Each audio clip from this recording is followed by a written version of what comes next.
नमस्कार। आज हम जेम्स क्लियर की किताब परमाणु आदतें मतलब एटॉमिक हैबिट्स के कुछ मुख्य विचारों पर बात करेंगे। हमारे पास किताब के कुछ अंश हैं और एक यूट्यूब स्क्रिप्ट का खाका भी है। तो अक्सर हम सोचते हैं बड़े बदलावों के बारे में, लेकिन यहाँ फोकस इस बात पर है कि कैसे रोज के छोटे छोटे लगभग न दिखने वाले सुधार जिंदगी में बड़ा असर डाल सकते हैं। तो आज की इस चर्चा का मकसद यही समझना है कि ये जो रोज सिर्फ 1% बेहतर होने का सिद्धांत है, ये असल में काम कैसे करता है। क्या ये वाकई इतना पावरफुल है? चलिए इसी की तह में चलते हैं।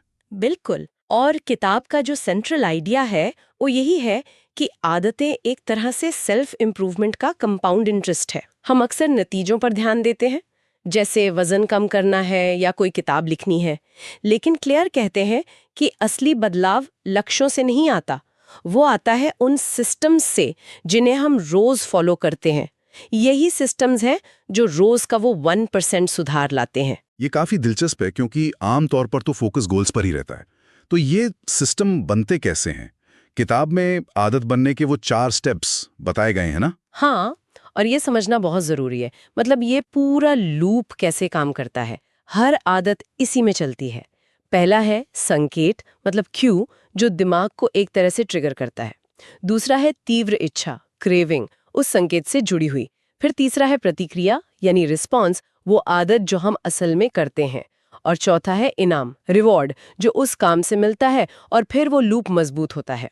संकेत, इच्छा, प्रतिक्रिया, इनाम, ये साइकिल है। अच्छा, तो व्यवहार बदलने के जो 4 नियम किताब बताती है, वो इन्हीं 4 स्टेप्स को साधने के तरीके हुए। जैसे पहला नियम है, इसे स्पष्ट बनाएं, मेक इट ऑब्वियस। इसका क्या मतलब हुआ इस लूप के कॉन्टेक्स्ट में? हाँ, बिल्कुल सही कनेक्शन है।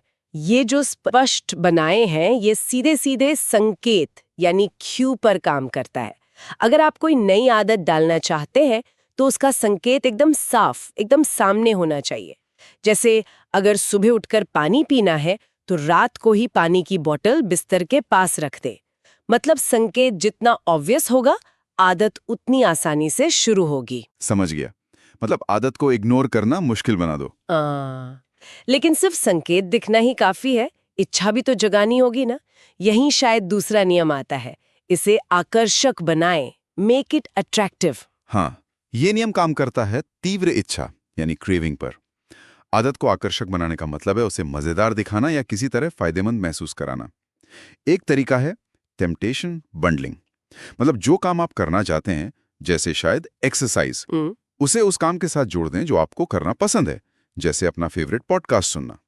तो अब एक्सरसाइज सिर्फ एक्सरसाइज नहीं रही, वो पॉडकास्ट सुनने का मजेदार टाइम भी बन गया। अरे वाह, ये तो बढ़िया तरीका है। मुश्किल काम को किसी मजेदार चीज से जोड़ दो। अच्छा, अब तीसरा नियम है, इसे आसान बनाएं, मेक इट इजी। ये किस स्टेप के लिए है? ये है प्रतिक्रिया या रिस्पॉन्स वाले स्टेप के लिए। देखिए, किसी आदत को करने में जितनी कम रुकावट होगी, जितनी कम मेहनत लगेगी, उसके होने की संभावना उतनी ही ज्यादा होगी। इसे 2 मिनट रूल से कर सकते हैं। जैसे रोज पढ़ने की आदत डालनी है तो बस ये तय करें कि रोज सिर्फ 2 मिनट पढ़ेंगे शुरुआत में, या जिम जाने के कपड़े रात में ही निकाल कर रख लें। फ्रिक्शन कम करना है, रुकावटें कम, तो आदत आसान। 2 मिनट रूल, ये सुनने में तो बहुत छोटा लगता है, पर शायद शुरू करने के लिए बहुत असरदार है। और फिर चौथा नियम, इसे संतोषजनक बनाएं, मेक इट सेटिस्फाइंग। ये जरूर इनाम वाले स्टेप से जुड़ा होगा। एकदम, ये इनाम यानी रिवॉर्ड के स्टेप पर फोकस करता है। हमारा दिमाग उन कामों को दोहराना चाहता है जिनसे फौरन कोई सेटिस्फैक्शन मिले।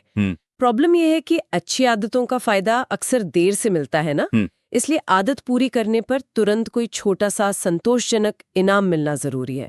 जैसे हर बार कसरत पूरी करने पर हैबिट ट्रैकर में एक टिक लगा देना, या कोई छोटी सी अपनी पसंदीदा चीज करना। ये जो फौरन मिलने वाली संतुष्टि है, ये दिमाग को सिग्नल देती है कि हाँ, ये काम दोबारा करने लायक है। तो ये चारों नियम स्पष्ट, आकर्षक, आसान और संतोषजनक, जी, ये आदत बनाने की चाबी हैं। हाँ, और मजे की बात यह है कि इन्हें उलटकर, मतलब अस्पष्ट, अनाकर्षक, मुश्किल असंतोषजनक बनाकर बुरी आदतों को तोड़ा भी जा सकता है। बिल्कुल सही। लेकिन किताब में एक और शायद इससे भी ज्यादा गहरा आइडिया है, वो है पहचान आधारित आदतें, आइडेंटिटी बेस्ड हैबिट्स। हाँ, ये मुझे बहुत ही दिलचस्प लगा था। हाँ। ये क्या है और ये इतना महत्वपूर्ण क्यों माना गया है? देखिए, ज्यादातर लोग क्या करते हैं, वो परिणाम आधारित लक्ष्य बनाते हैं।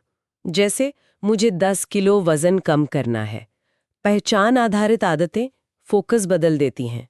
सवाल ये नहीं कि आप क्या हासिल करना चाहते हैं, बल्कि ये कि आप क्या बनना चाहते हैं। जैसे लक्ष्य ये नहीं कि एक किताब लिखनी है, बल्कि ये कि मैं एक लेखक हूँ।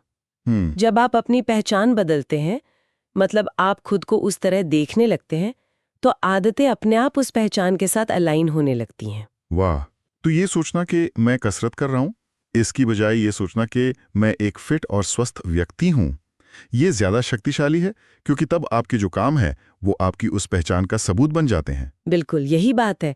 हर बार जब आप कसरत करते हैं, तो आप असल में अपनी फिट व्यक्ति वाली पहचान को एक वोट दे रहे होते हैं। और ये बदलाव सिर्फ ऊपर ऊपर का नहीं होता, ये गहरा होता है, स्थायी होता है। असली व्यवहार परिवर्तन पहचान का परिवर्तन है। तो कुल मिला के ये सिर्फ छोटी छोटी आदतें बनाने के बारे में नहीं है, बल्कि ये समझने के बारे में है कि आदतें काम कैसे करती हैं, उन नियमों का इस्तेमाल करके सही सिस्टम कैसे बनाएं, और सबसे महत्वपूर्ण, अपनी पहचान को कैसे बदलें, ताकि अच्छे बदलाव अपने आप होने लगें। वो रोज का 1% सुधार वाकई जादू कर सकता है, अगर उसे सही दिशा और पहचान मिल जाए। निश्चित रूप से। और यहाँ एक विचार छोड़े जाती हूँ सबके लिए। अगर आदतें वाकई सेल्फ इम्प्रूवमेंट का कंपाउंड इंटरेस्ट है और छोटे लगातार प्रयास इतने शक्तिशाली हैं, तो क्या ये सिद्धांत हमारे सीखने के तरीकों पर, रिश्ते बनाने पर, या यहाँ तक कि समाज में अच्छे बदलाव लाने के तरीकों पर भी लागू हो सकता है?